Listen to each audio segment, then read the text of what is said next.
Hello dear student, आपका previous lecture हम लोगों ने किया था आपका क्लासिफिकेशन ऑफ एंजाइम पे। आज हम लोग पढ़ेंगे आपका kinetic theory of enzyme. Basically सबसे ज़्यादा हमें काइनेटिक थ्योरी ऑफ एंजाइम की ज़रूरत क्यों पड़ती है?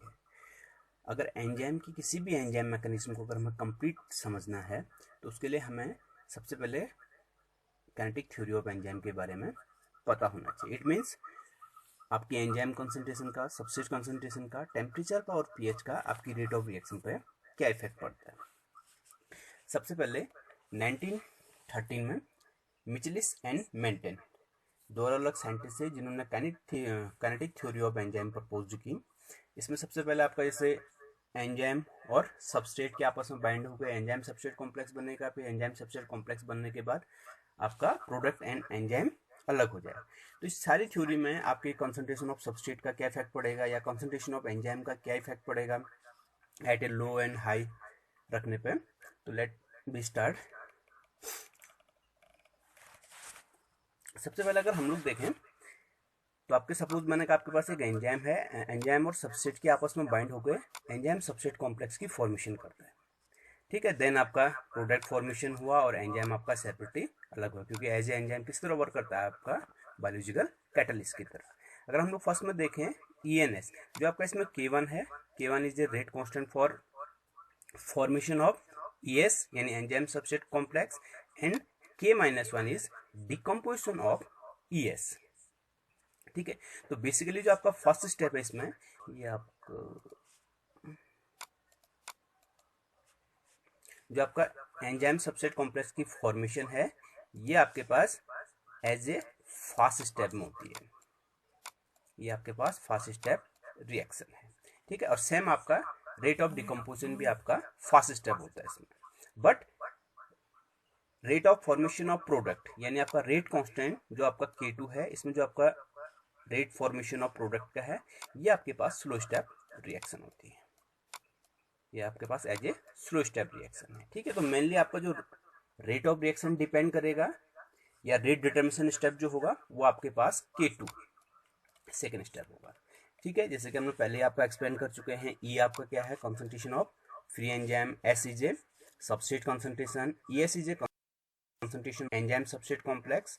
ठीक है, K1 is the rate constant for formation of ES and K-1 is the rate constant for the decomposition of ES and K2 is the rate constant for the decomposition of ES to form product या rate constant for formation of product। ठीक है, अगर हम लोग इसको rate of formation of ES at any time, अगर T के time के रिस्पेक्ट में लें तो DES upon DT is equal to K1ES। अगर डिकम्पोजिशन में लें तो डिकम्पोजिशन में आपके पास rate of decomposition of ES at any time T is given by minus DES upon DT is equal to K-1 ES plus आपका K2ES। Minus sign आने का मीन्स ये है क्योंकि हम लोग अभी एंजाइम सबस्ट्रेट कॉम्प्लेक्स के रिस्पेक्ट में इस रिएक्शन को हम लोग देख रहे हैं। तो एंजाइम सबस्ट्रेट कॉम्प्लेक्स में अगर हम लोग इक्वेशन नंबर 1 देखें तो यहाँ तो आपके पास क्या है, फॉर्मेशन ऑफ ES। एंड अगर हम लोग इक्वेशन नंबर 2 में देखें तो K-1 जो आपका रेट कांस्टेंट था, ये किसके लिए था, आपका डिकम्पोजिशन ऑफ ES यानी enzyme substrate complex and also formation of product. But ES का मेनली क्या होता था, डिकम्पोजिशन हो रहा था, तो इसीलिए आपका जो माइनस साइन आएगा, माइनस साइन आपका डिकम्पोजिशन ऑफ ES की वजह से आएगा। ठीक है, अगर हम रिएक्शन में आपका स्टेडी स्टेट अप्रोक्सीमेशन लगाएं, ठीक है, विद रिस्पेक्ट टू ES यानी एंजाइम सबस्ट्रेट कॉम्प्लेक्स, इसमें बेसिकली आपको जो रिएक्शन बनती है ये बनती है आपके पास K1ES is equal to K-1 ES plus K2 ES। Basically ये आपके पास अगर जो हमने पिछली क्लास में भी देखा हुआ है, जो स्टेडी स्टेट अप्रोक्सीमेशन है, अगर हम लोग उसको हल्का सा देखें तो इसमें जो इक्वेशन आएगी, इक्वेशन आती है आपके पास K1 ES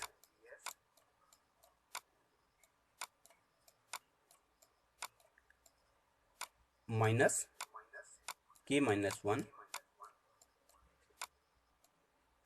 ES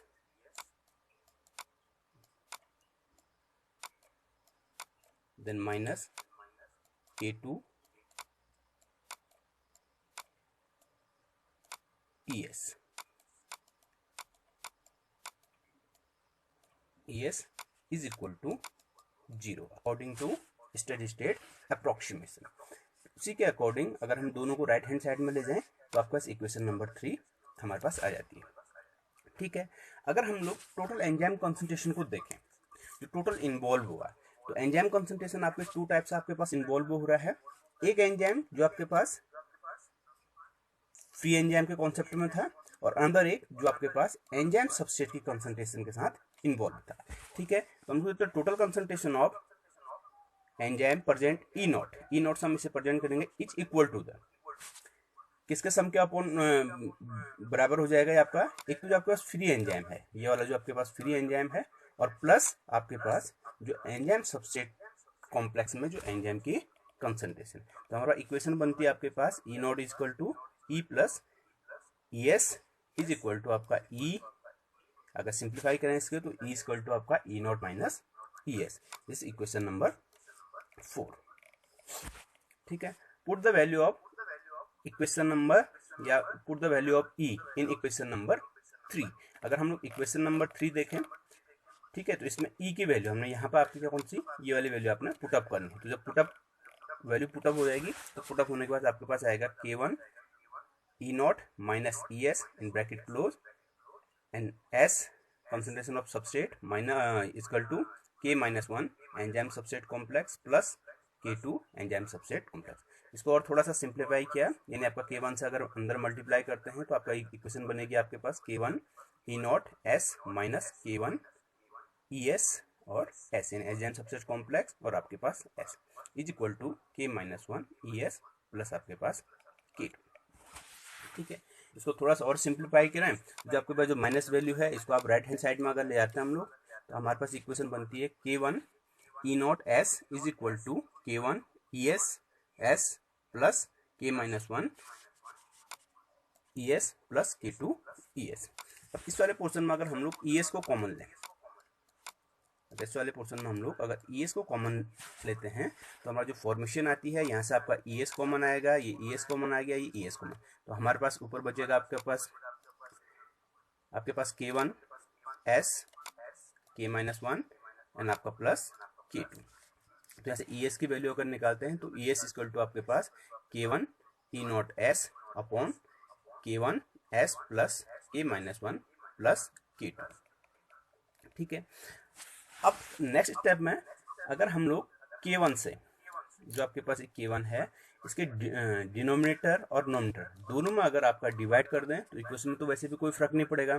ठीक है, तो अगर हम लोग इसमें डिवाइड करते हैं तो डिवाइड करने के बाद अगर सपोज K1 से हमने डिवाइड किया तो इस K1 से आपके पास ये K1 कैंसिल हो जाएगा। नेक्स्ट अगर नीचे अगर हम लोग कर रहे हैं तो यहाँ भी आपका K1 आएगा, तो इस K1 से K1 कैंसिल।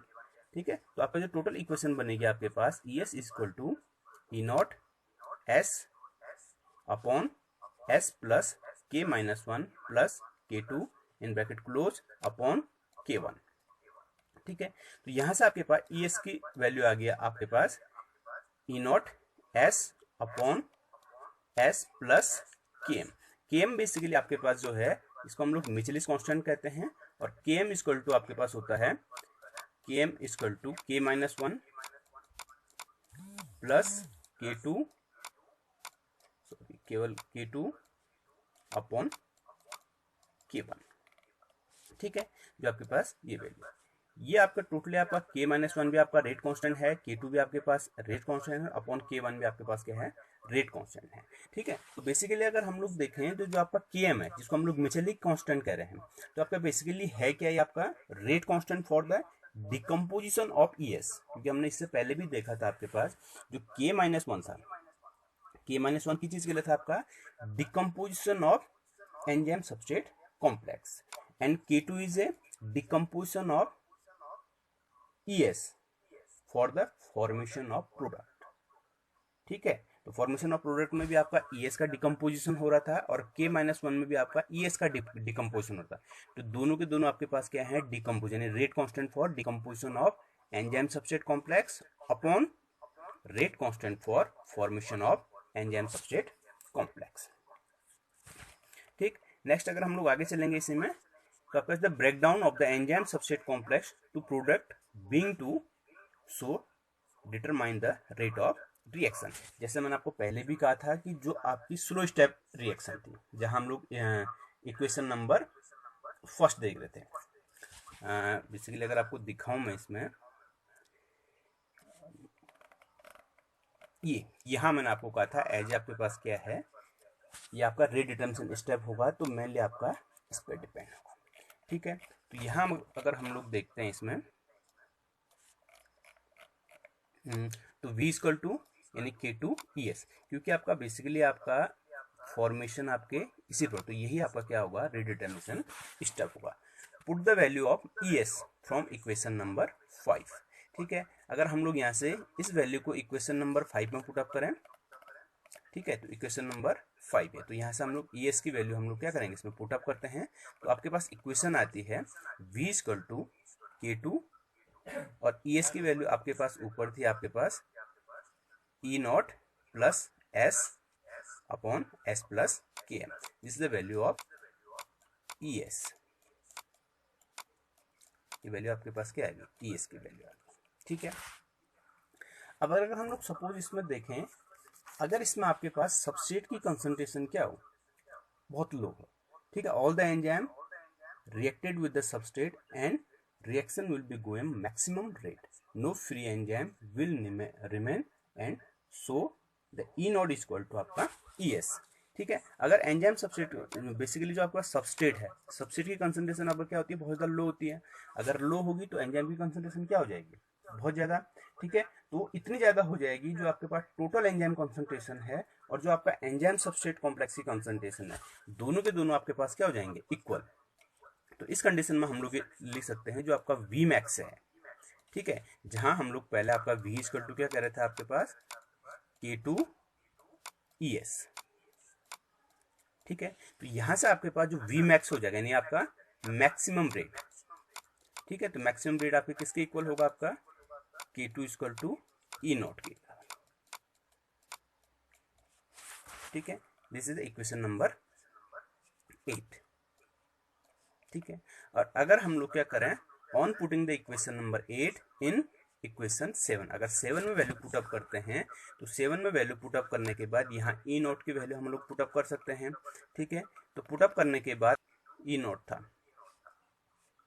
ठीक है, तो K2 ई नोट, तो V max equal to K2 E naught.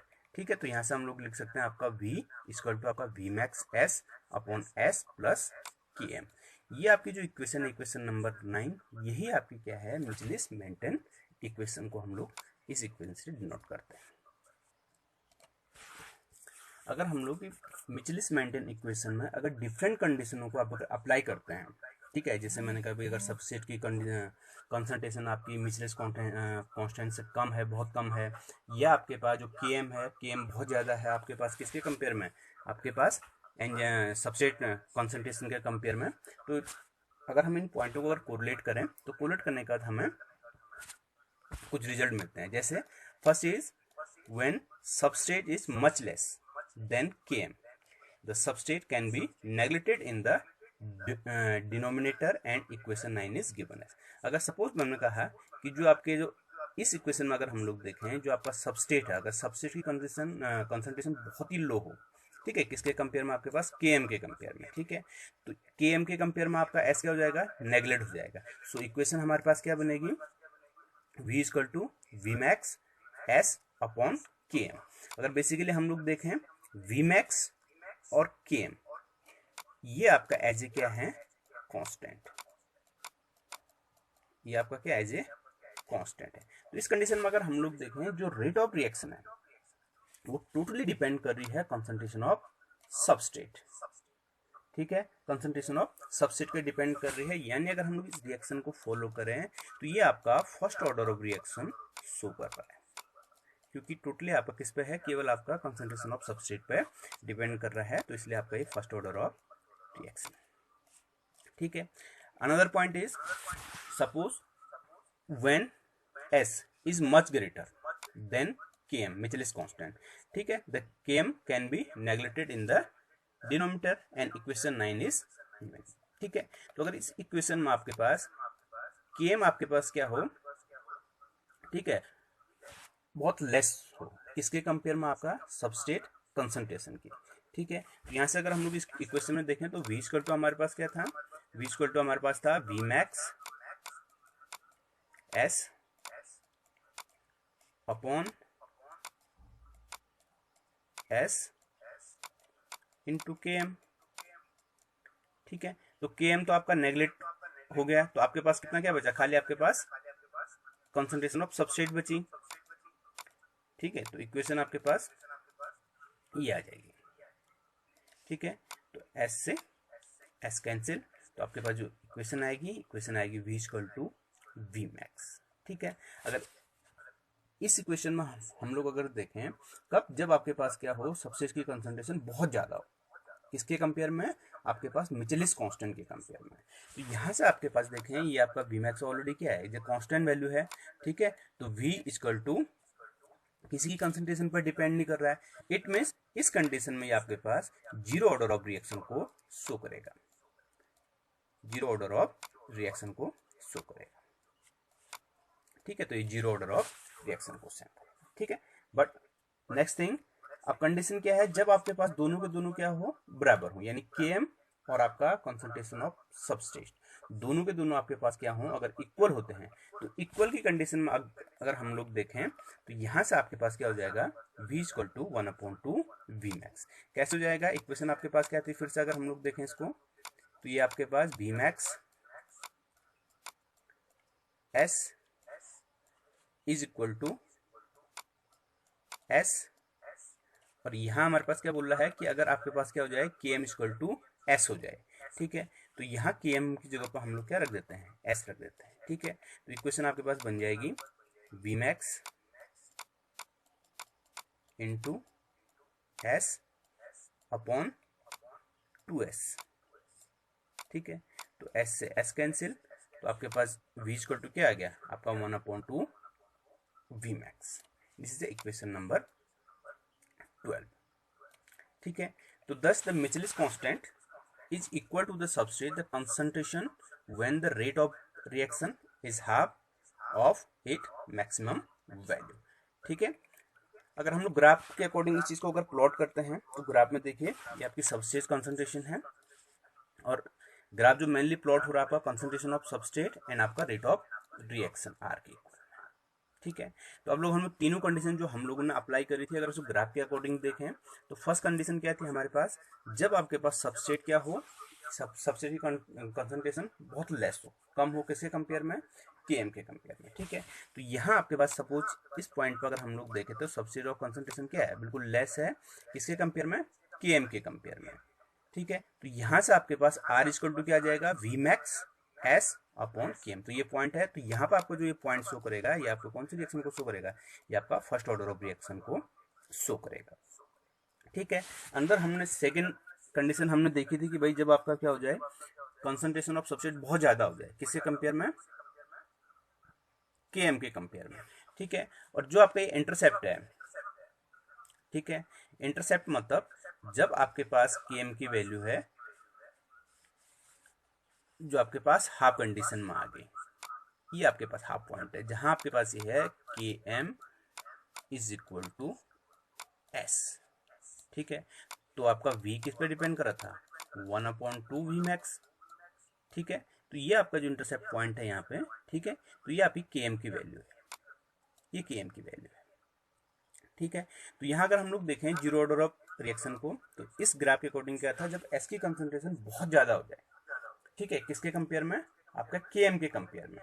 ठीक है, तो यहाँ कंसंट्रेशन बहुत ज्यादा इंक्रीज हुई, आपका इंक्रीजिंग पॉइंट देखें तो ये है, तो इस अकॉर्डिंग R इक्वल टू क्या हो जाएगा आपका V मैक्स, और ये पॉइंट आपका क्या शो करेगा, आपका जीरो ऑर्डर ऑफ रिएक्शन को शो करेगा। ठीक है, और जो मेनली आपका इंटरसेप्ट पॉइंट है ये आपका R equal to 1/2 V max, और यही पॉइंट आपका क्या है, Km। तो एक बेसिकली ग्राफ प्लॉट है जो आपका मिचेलिस मेंटेन के द्वारा दिया गया, जिसमें बेसिकली आपको ये बताया गया कि भाई आपका किसी भी काइनेटिक ऑफ एंजाइम में आपके सबस्ट्रेट की कंसंट्रेशन का आपके मिचेलिस कांस्टेंट यानी रेट कांस्टेंट पे क्या इफेक्ट पड़ता है। ठीक है, तो इस ग्राफ के अकॉर्डिंग हमने कहाँ आपका zero order of reaction follow करेगा ये, और कहाँ आपका first order of reaction show करेगा, और कहाँ आपका हाफ V मैक्स को शो करेगा। ठीक है, ठीक है, बाकी ये वही पॉइंट है आपके पास। However at very high substrate concentration all the active side are occupied at any time and therefore further increase in substrate concentration cannot increase the rate of reaction। ठीक है, अगर हम लोग इसमें के कैटालिट को अगर देखें, ठीक है, the constant K2 is equation number 8, ठीक, इज कॉल्ड टर्नओवर नंबर। ठीक है, अगर इक्वेशन नंबर 8 को हम लोग देखें, इक्वेशन नंबर 8, ठीक है, तो आपके पास K2 क्या है आपके पास बेसिकली, क्योंकि आपके पास ये क्या आपका रीडिटर्मिनेशन स्टेप आपका, ठीक है, तो टर्न ओवर नंबर का मतलब ही मेनली आपका ये है कि आपका कितना मैक्सिमम से मैक्सिमम प्रोडक्ट फॉर्मेशन हो रहा है। ठीक है, तो यहां से अगर हम लोग देखें इसको,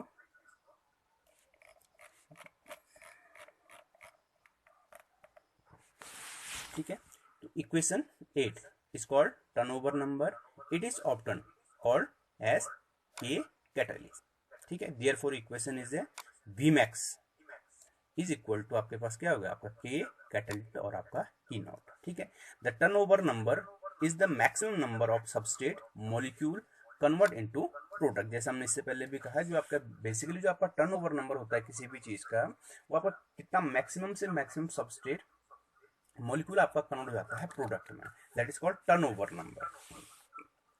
ठीक है, in unit by one molecule of enzyme. The turnover